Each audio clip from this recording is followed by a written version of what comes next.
My wife's unhappy and she won't change. When do I call her out? What if a man is not willing to call his wife out on something? What if he just assumes that she's going to fix it herself or that she just knows that he doesn't like that? There's something in her that wants to feel the solidity of your masculinity to be able to respect it. If her ocean can constantly push you over, or there you never have any solidity in the ocean, she can make up a whole bunch of stories about Hmm. what that means about you, about her, and the state of your Hmm. relationship. But isn't calling her out bad pressure? Aren't I supposed to not give her pressure? I mean, she's an adult, right? She's supposed to know what she wants, and isn't it obvious that we want to grow a relationship together? Aren't these things just, can't they just go unsaid?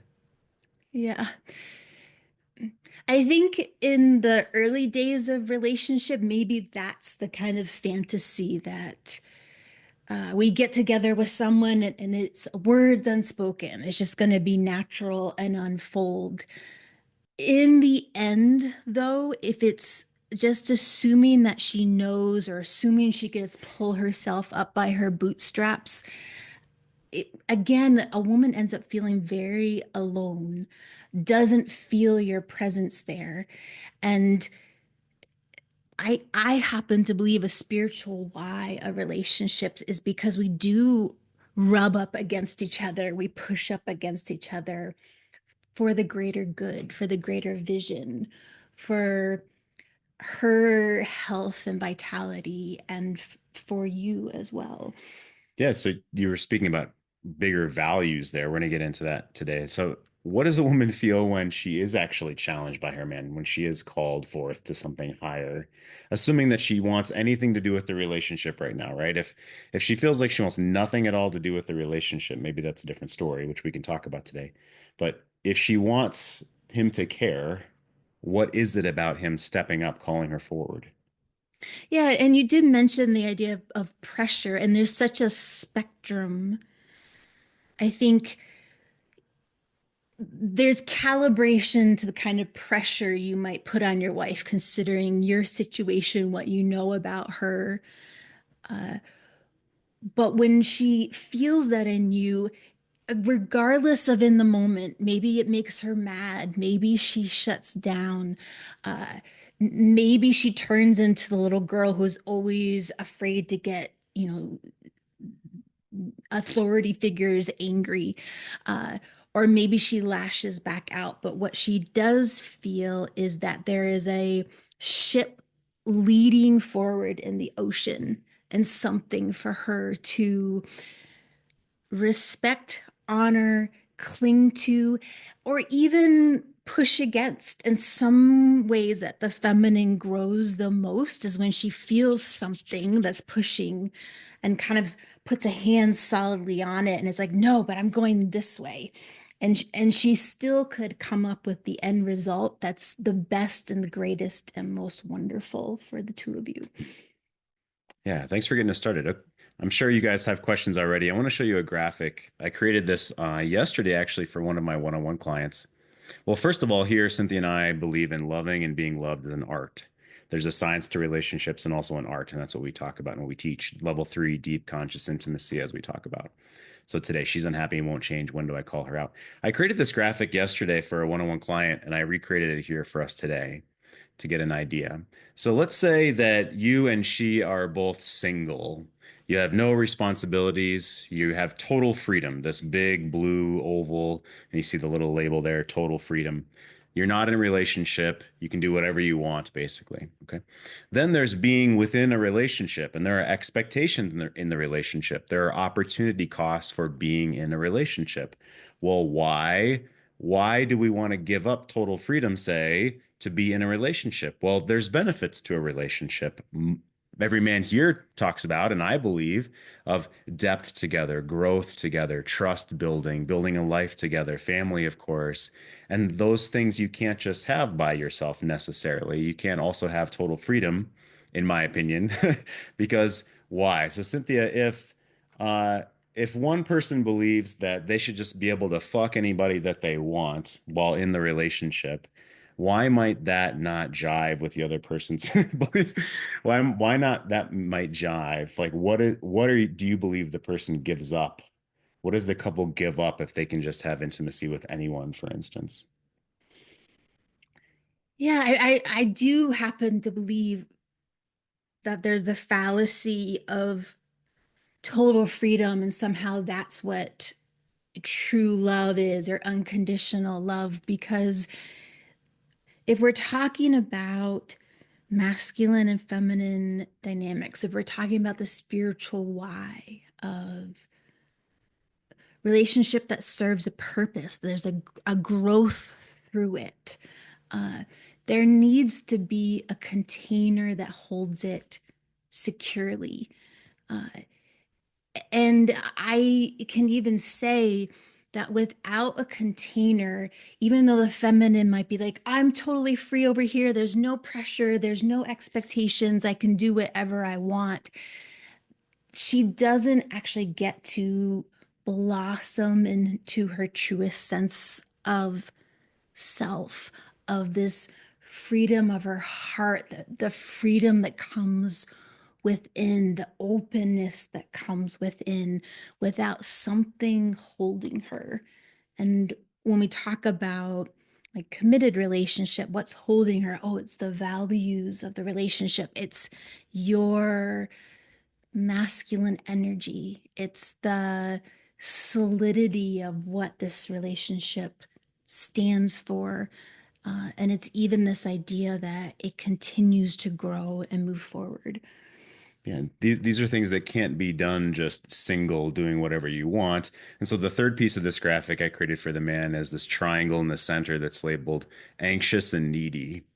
And he was explaining that when he feels he's been doing his men's work, he's getting up, he's exercising, he's meditating, he feels in himself sort of this masculine nirvana, the blue oval of total freedom. He feels that. And then he wants to call her into relationship with the expectations of relationship, the green rectangle. And he said he felt a little guilty because it feels constricting. And we dove into why he thinks this, and it has a lot to do with his past and his expectations of not wanting to put any kind of pressure on his wife. But there is good pressure. Relationship does have pressure. He also said when he's feeling jealous or really bad about work or not feeling good about his own physical health, he gets really closed in and angry and small. And that's why I drew this red triangle in the center here. So he's feeling less open than he really needs to be for the relationship itself. So in this question of today, when do I call her out? It's, well, what are expectations for the relationship? And you as a man, how are you feeling? Are you feeling closed down and small and anxious and needy? Well, that's not going to be a good place to stand up to anything about the relationship because you're collapsing on yourself. Are you feeling open and big and calm and relaxed and curious? And you realize that if this doesn't go the way that you want, you'll have to make tough choices in life, or you'll have to do something differently. Maybe ask her to get help, or line up for her to get help, or back away, take a step back from the relationship. These are all things we talk about on these calls. But you want to, of course, feel open as total freedom in your masculinity, in your centeredness and your groundedness, and then call her into the relationship. So I'm curious what you guys think about this graphic. So let me pause there. What questions do you have already? What are you hearing on this call? Caesar wrote in the chat, is that something that can come up as an ultimatum if I should ask, should I stop caring? Well, so that's what I want to talk about today, Caesar. Yeah, can you come in and chat about this? It can be conceived, or she could claim that it's an ultimatum. But if you know that this is something deeply important to you, which we're going to get into a few things later on in this call too. But let's talk about this. Yeah, come on in. Hey, Hey, good uh, to see you. yeah, I was just wondering because, like relationships, right? We try and work on this, and I call it like a stock market, right? Goes up, goes down, and sometimes it flatlines. Uh, Lately, it's been pretty much flatline, right? We just a plateau. There's nothing going on. Uh, there's no emotions right now. Right now, it's like a desert, right? There's no plants growing. Yeah. I don't want to put it as an ultimatum, but I'm still trying to like reach in and kind of like push the boundary little by little. Because I don't want to make it sound like an ultimatum until I'm ready to actually make it an Mm. ultimatum. You know what I mean? Yeah. Uh, so I'm still trying. So sometimes she turns her back and makes it feel like she really doesn't care. You know, uh, I right now when I'm home, pretty much I'm doing about like 90% of the cooking. Which I don't care. I mean, hey, I'm feeding myself, I'm feeding the kids, and I'm making extra. She eats from that. You know, and she's great. I mean, she's like, oh, thank you for dinner, thank you for this, thank you for that. You're welcome. You know, but that's about it. You know, anytime that I ask, hey, can you grab this from the store? Sure. Hey, how's your day? Silence. Right. So like we talked before, right? She's got the buffet. She's like picking what she wants. Right. Uh, and I'm at the point that I've been doing this long enough that I'm not expecting anything back. I don't expect just because I cook dinner, she's gonna give me a blowjob. Right. That's not Mm. Wait, that's not how it works? Okay. yeah, I wish, you know. I'll be making 5 meals a day. I'm really hungry. Yeah. yeah. You know, so I'm way past that already. Uh, but that doesn't mean that I don't have needs, that I don't have emotions going within myself, right? Right. That I want to be in relation with somebody that it wants to engage, right? Uh, but I'm trying, you know, I'm trying to be as patient as possible. Uh, and that's where I'm at right now. I journal about this the other day because you know, it was like every night, almost well, I mean, almost every night she will come by or say good night or something and hug and see her in the morning. Lately, it's been just like flat, nothing. She comes because I'm right now. I'm staying in the master bedroom. She stays in the guest room, and she comes to the master bathroom to to get ready for the night, brush her teeth, do all that stuff, and she just walks out. Sometimes she doesn't even say good night, and she try not to look at me. Mm. And she just walks out, closes the door. And it's making it very tough, to like really stay engaged. And I'm very close to like reaching that point that I just turn my back and be like, you know what? Uh, but I don't want to do this, I don't want to do this, the like back on the old, what used to be, right? Like the silent treatments, right? Right. Because it then is going back to old habits, right? That's just showing that there's no growth going on, you know? Yeah, that makes sense. It feels very lonely and disappointing for you, Yeah. certainly. Yeah. So I'm trying to be patient, I'm trying to like meditate and picked up my journal yesterday and wrote about 2 or 3 pages in there of what I was feeling and how, it was the pressure on my chest and, and all that. So Good for you. Yeah, these masculine practices, these men's work practices that you're doing to process I'm it, to feel it. Yeah. So trying to if breathe through it. And absolutely. So, I mean, I could say if I was doing a one-on-one coaching call with you, there'd be two things we'd put on the table right now. Number one is to ask her to talk about her absence. So, Mhm. hey, this week I noticed when you went to bed, you brushed your teeth and you didn't look at me and you just went straight to bed without saying goodnight every night this week. I'm curious what's going on with that or what's up with that. Tell me about that. So Yeah, that asking was her to open. The other to put on the table, and I'll go over to George here in a second, would be, well, what do you want? What would be an act from her with her that would show you connection? So, hey, when I ask you about your day, I want you, hey, how was your day? Silence. Hey, I asked you about your day. It's really important for me to connect with you in this way. I really enjoy this connection with you. Tell me about your day, where you are asking her specifically to do what you want. Those are the two pieces that we would talk about. And you've probably heard these before, Caesar, but oh yeah. where's that edge for you right now? Yeah. Well, yes, I ask her, like when she comes in, and sometimes she'll reply, like she came back from the dentist. Hey, how was your dentist appointment? So she went on, like, oh yeah, they found this, they need to do this work, and talks. We can talk about little things, logistic things, you know. let me rewind. What I'll give some time to George here. Uh, like right now, she just left. She went to take my daughter to gymnastics, and I was gonna ask her because I was gonna ask her, straight up, like, "Hey, how you feeling?" Because I've noticed that you're lately you've been very a little bit cold. I'm gonna say it like I see it. I've noticed that you seem a little bit cold. Can you tell me a little bit more about it? Right. You know, and and most likely that's what I'm gonna ask later on. Because I just want to know. You know, and she Yeah. might say like she might just come up and say like, "Look, I got so much on my plate right now. It's like I'm like really overwhelmed." And I'll be like, "Oh, I'm sorry. You feel like that. If there's something I can do to help, then we'll go from there." But communication, right, is part of this thing. Right. And the point there is for you to say, and I still enjoy and want to talk with you, right? It's Yeah, not just okay that she give you the cold shoulder or not look at you or walk past you, yeah. right? Because that's not just ignoring me. I'm like, Yeah. I'm not just a freaking pillow on the bed. Right, exactly. And to the point of this graphic today, you're doing self practices to feel like this big, open, free man within yourself, to acknowledge your own stuff, and then you're calling her into these expectations of relationship. I liked what Caesar said because I could relate to it. It's almost that whole idea of being ignored. I remember late last fall, my wife would periodically do the same thing: come down, get her breakfast, go upstairs to her room, and the clanging of the spoon on the bowl. I mean, it was lonely, but at the same time, I was kind of like pretty confident. I'm like, okay, she's obviously upset.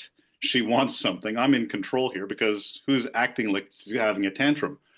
Well, fast forward with now like a year and a half. You've heard the story before. She moved out in February. It's just this total chaos. Things are much better in the sense that we can have. I try as hard as I try to avoid discussing the relationship. I still have to practice how I handle it when she pulls me in. But despite those things, we're kind of at this level where she's not going to spin out after a discussion. I'm encouraged. She's still wanting to move forward. The real problem I have is there's not much change from the tantrumy little girl that went up with her bowl because although calmer and although things are better, there is still this massive framework. Yes, my interpretation, maybe my insecurity, but this framework of expectation that it's not going to go forward unless I follow the directions the way she wants it to go.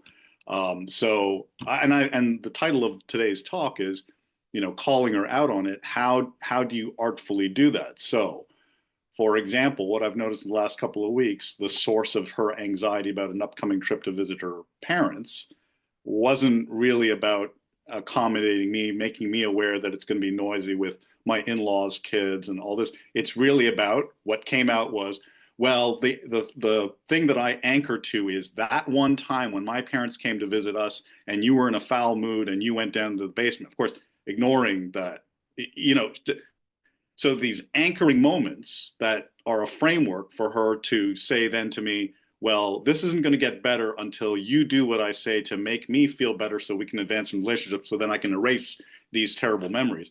I kind of told her, I said, look, you do you. You want to continue doing that. You want to continue bringing up the relationship, analyzing me, doing all of that. That's fine. I can't change you. You're in your emotional state, but I'm going to continue moving forward. I'm getting off this cycle because this cycle is driving me nuts. And I know the more I let it drive me nuts, the worse it gets. But you get sucked in. You have to figure out in a moment in time how to artfully, calmly deal with it. And even if you calmly deal with it or call out, as per the title of this talk, call out bad behavior and a different expectation. The thing I struggle with is that expectation also interfaces, well, why am I expecting it? Is it because of my own insecurity, right? So there's this what's normal to expect in terms of being spoken to properly in terms of our dynamics versus what can I let go because hey, maybe it's just really my insecurity, right? But Yeah, that's well put. I So don't know how to let's call out talk. and change that, but get that behavior to change, quite honestly. Yeah, well, let's talk about that. And that's why I put the triangle here in the center to use this graphic. And you said artfully, okay, I need to keep, my words are keep my feet on the ground, not be swayed by her, not get pissed off by what's going on, right? So I need to be big and open and calm and curious as best I can as a man. And your point of, well, how do I know if it's coming from neediness or anxiousness? That's why the triangle's here. You have to know that within your own self, the voice that's within you, the energy in your body. How are you taking care of yourself, right? Can you feel your depth? Can you feel your patience when she does the clanging of the bowl? Well, if you feel bigger than her little girl tantrum, great. If you're thinking, oh my God, fucking, you're losing your shit. Okay, not so great. So that's within your right. So that's within your own self, but just to call that out. Uh, I'm curious what Cynthia thinks about this, but there's two things. Does she think I need to follow her rules? And these anchoring moments that she keeps coming back to and kind of either throwing in your face or remembering her own self. Yeah. And so these are two things I would talk about completely separately because we don't stack, right? No stacking in the same. But I would wonder, it seems as though there's a set of rules that you want me to follow for us to move forward. Is that what's going? Yeah, And if she says, yes, absolutely, I would say, well, that doesn't really work for me. I've tried. Okay, that's fair, and I'm not, we're not going to fix it in 10 seconds here, but that's the premise of where we begin. It's just, and your point is like, oh, it's driving me crazy. Well, it doesn't need, I get it, and it doesn't need to drive you crazy. It's just more like, oh, that's cute how you think I'm going to fall. Maybe that's just me, guys. I don't know. This has Well, kind of been me my whole life. It's like, oh, that's cute. You think I'm going to follow all these rules.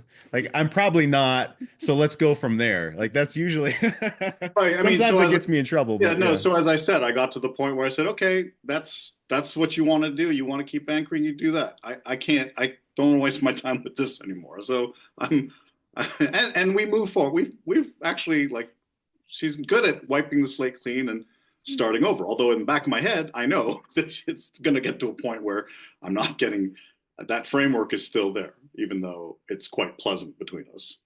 Okay, well, I mean, that's great news. So let me ask Cynthia about she has these rules, and if George says, I mean, I hear you, but that's not going to work for me. Or it seems like you're anchoring into this past story about such and such with the family and such happening. Is that what's going on? Yes, I'm remembering this anchoring story. Oh, cool. Well, that doesn't seem really helpful to me. I'm not going to play into that, basically. And then I'm not selling it. I'm not trying to convince her. It's just like that's not going to work for me, basically. How does that refer to this topic and what you began at the opening of this call saying that she wants to be called in? She needs something to push against. It does make her feel wanted, and there is a relationship there. If the man does have boundaries, if he is calmly calling these things out, like, oh, okay, well, that's not going to work for me. What does that bring up for you when George talks about this? Yeah, I mean, I feel so positive and just in reverence, George, of how you are leading this forward and that she does respect that space, even though it keeps coming back. And what I would offer to that is I think for women, sometimes the anchor in them, it's their only sense of when all else fails, when they're being triggered by something, it's their one safe space inside themselves. So it's almost an addiction to that story. Uh, it's the safety net. It's like when all else fails, at least I can be angry about this, or I can resort back to the story. And those she can't just let them go and like three times of hearing you say, hey, I'm not gonna do this story with you anymore, we're gonna move forward. It's a process of slowly letting that safety net, that anchor point, go from her nervous system. But what she's learning from you is a new way of feeling herself and a new way of feeling herself in partnership with you. And I feel like that's an incredible growth that she's going through and has a lot of long-term wonderful benefits. Yeah, she's relearning the dynamic, it sounds like. Is that fair? Your face. Uh, You guys always seem to see the positive while I'm here on the ground dying. Yeah. sure. I mean, you did say it's more calm and these kind of things, right? Did I Yeah, mishear? overall, in the grand scheme of things, although when we like we go through these periods where like it's like, oh, let's plan a trip together because I'm feeling good and we're having a great evening out. Then of course she gets into some debate with me and I say, I don't, and I could be better at the way I address it, but like calm way, but I sort of said, I don't know why you have to keep debating with me. We're not in a fight. We don't have to fight about this. And again, there's a discussion. Then the next morning, okay, what dates are best for this trip? Well, I don't think we should plan this trip anymore. We have communication problems. I'm like, oh my God. Yeah, it's frustrating for sure. And I mean, it's still obviously upsetting for you. Yeah. Anyway, Yeah. it's funny. If you really step back and say, okay, whatever. Right, right. And you keep practicing that. Every time that we see you and every time I see you, you practice that. The back to like, okay, Okay. this is the man I want to be. This is how I want to feel. This is how I want to live my life. Yeah. After Absolutely. I hit myself in the hammer several times, it'll feel better. Hey, okay. Well, not too Thank you. hard, hopefully. Some people got to bloody the brick wall first, I All right. suppose. All right. Thank you very much. Okay, let's take a step forward. I definitely want to hear more questions. I've got some teaching points today I want to share, and I'm curious what you guys think about that too. By the way, if you're watching this on YouTube and you haven't subscribed, hit subscribe. If you like what's going on, hit thumbs up, right? It really helps the channel. And if you want to check out our stuff, we have paid stuff, we have free stuff, greatmenmovemountains.com. We've got a new online video training course as well, Turn Your Marriage Around. We just released that recently. Check it out, greatmenmovemountains.com. Post your questions in the comments below. Also, go up to our video details. We have an online training course. It's all about turning your marriage around. Okay, Cynthia, let's chat about. I wrote this up this morning. It's time to call out her bad behavior if her actions consistently violate your values, harm the relationship, or show lack of mutual respect. Speaking up must come from grounded self respect, not anger or control. This takes courage and a kingly eye on long term vision. So, number one that I mentioned here, if she violates your core values. So, if she lies, these are based on what you've done to write out your core values. What do you want? Who are you as a man? What do you stand for? What are the hills you're willing to die on, even if it's with a smile on your face? If she lies, belittles you in public, manipulates, withholds affection to punish, or acts in ways that erode trust, it's time to speak up. And so, for example, you're protecting the foundation of the relationship. That should say relationship. You're protecting the foundation of the relationship. This is the higher vision, the bigger vision, the level 3 that Cynthia and I talk about. So, for example, quote, I want to build a strong and honest relationship with you. When blank happens, it goes against that. I won't stand for that. Okay, really quickly. Number two, when you're ready to lead in love with a backbone. So this was Caesar mentioned this, and we talk about this all the time. You have to be ready to lead, and you have to have a backbone with a little smile on your face. Usually, very little talking is happening, but you're not collapsing in on yourself. You're still feeling big and open and grounded and curious. When you're ready to lead in love with backbone, calling her out doesn't mean dominating or humiliating. It means inviting her to a higher standard that honors both of you. For example, quote, this is about both of us and what we're building together.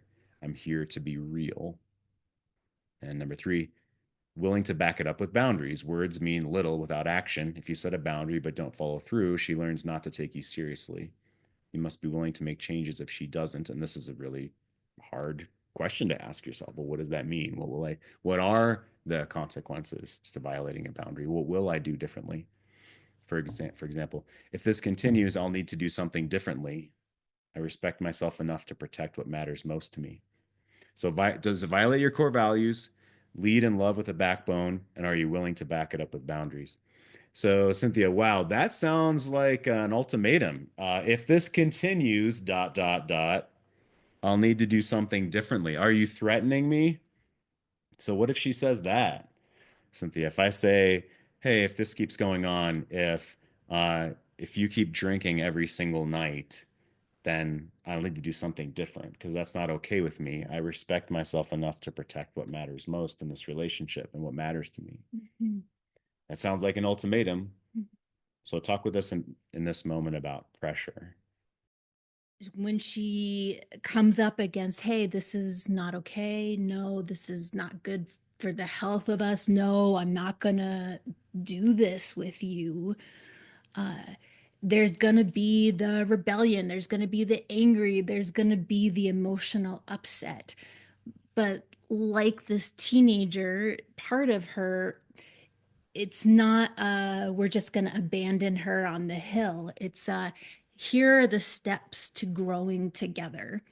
And we would want and hope that she feels the power of that, the repeated expectation of that, to step with you and to grow with you in that way. But no, it's not okay for her just to spiral and spin out and feel the oceanic experience of either there's no real grounded love there, there's no real grounded boundaries there, and the oceanic experience of, you know, you might say one thing, but then there's no follow up. I mean, that creates a lot of anxiety for the feminine to not be able to really believe what's being said.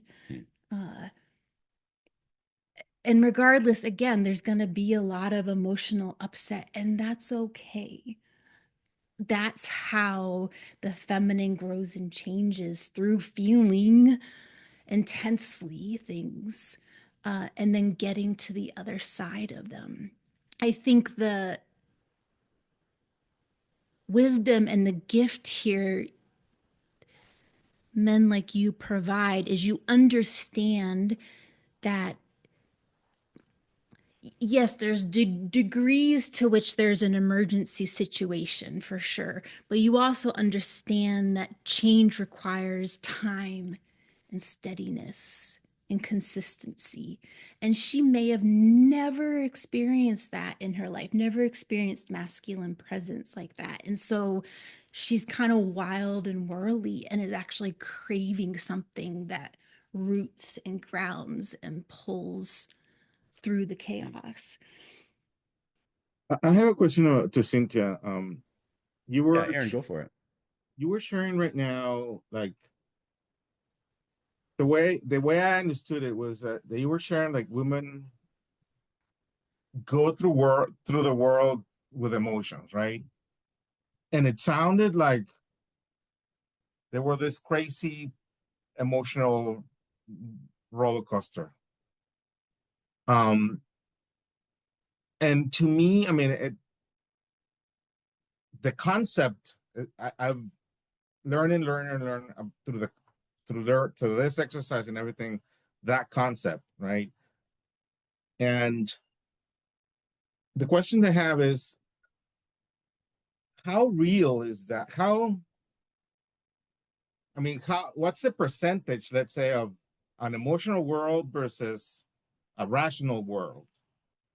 Does it fluctuate?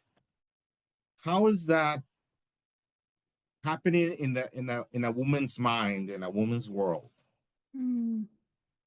Does it fluctuate? Okay, so why are you asking the question? I'm curious. If she said 60-40 or 80-20, what's underneath that? Yeah, I because I mean the way I understood the message was that you need to be thinking that this person is an adolescent, right? A teenager with that kind of behaviors, and then you put some boundaries. That's the way I envisioned what she was explaining a minute ago. Um, and during the separation, at some points I saw that, right, and I said I need to put some guardrails here because this is gonna go off the rail here. Um, but and I see it sometimes, sometimes not, and I'm like, am I dealing with an adult? Is she right now behaving a kid? Right, this last 20 minutes, right? Is she gonna become an adult in an hour from now? Right. I'm trying to understand more of who she is so I can make the right decisions, right? Because it's always moving. Mm. Sure. What's your initial thought there, please? Well, Aaron, your wisdom and incredible perspective on things are always moving is so is so spot on. And You're right. There are different parts of her always kind of at play. There's a very adult grown up part. There's a teenager self, a little kid self. I mean, and I would offer in feminine ways and then in masculine ways, we all have those different Yeah. parts. Right. And because I don't know your wife, I don't know if I can say, oh, like 30% of the time she's in the teenager, and then 50% of the time she's the adult. I guess I would, the thing that I admire, honor in the masculine is when you have a depth knowledge of yourself. So there's gonna be things in her, like her little kid or her teenager, that wants to pull out the teenager in you. And I think what profoundly hits me about men who do this work is you have an awareness of that. And so you choose how you want to respond to the energy in front of you. And it doesn't, there's not a like always a right or wrong. It's the part of the self that you're coming from. Uh, it's the wisdom in you and the pathway you want to walk, that you're inviting her to join you on. And it's okay if she has teenage moments and rebels against that or gets angry. What you're continuing to lead is, hey, the adultness of this. You're inviting that part of her with you. And even when it's there, she might have a really logical mind and still her brain is structured differently. She might have a lot of logical actions in the world, but she's still firing on the I'm going to respond first with emotion. It just depends on how practiced she is with keeping that under wraps or how honest she is with it, or how much that becomes kind of a playful energy in your relationship to that you both enjoy dancing with. Yeah, thanks for that, Cynthia. What I'm reading, maybe what I'm reading is that maybe I shouldn't put that level of attention to how her behavior is doing or happening at the moment, right? More about my world, my vision. Mm, Yeah, is that a better? I'm very logical, so I'm trying to find let me say it, a way for me to think about this, right? yeah. It reminds me, I mean, I guess the way I imagine that, because we're kind of talking about teenagers and everything. I remember being a teacher in the classroom, and it's the job to like move the class forward for the vision, for the long-term vision and the joy of the learning, what's to be learned. Uh, and then you always have some students in the class who are aching to be paid attention to, and they're throwing things or they're making noises, and there's a deftness between like, oh, acknowledging them, but I've got this vision to move forward. And sometimes the more give them attention, the more they act out because they don't feel like there's a ship slowly moving forward that they can swim to. And so they're just kind of floundering in the sea. And to me, that's one of the gifts of your masculinity, your logic is as women really can in their own world just get so in the waves of emotion. And that's really important. It's valuable. But man, is it a gift when there's the kind of the balance that you provide. There is the ship in the ocean, and it's not just ocean with no land. You're right. Your own vision, your own work, as was said earlier, is so important in this. And then the art of relationship. What color do we want to put on the canvas with her now? Does it need more red? Does it need more blues? Does it need more dark colors, more light colors, or just nothing right now? And I'm not going to give it more attention. This is the art of what we are talking about and teaching here, certainly. Love seeing you guys. Good to see you. Thanks, Cynthia. Yeah, thanks. If you have questions, email me, post in the comments below. Good to see you guys. We'll see you next call. Love you guys. See you next time. Bye, guys.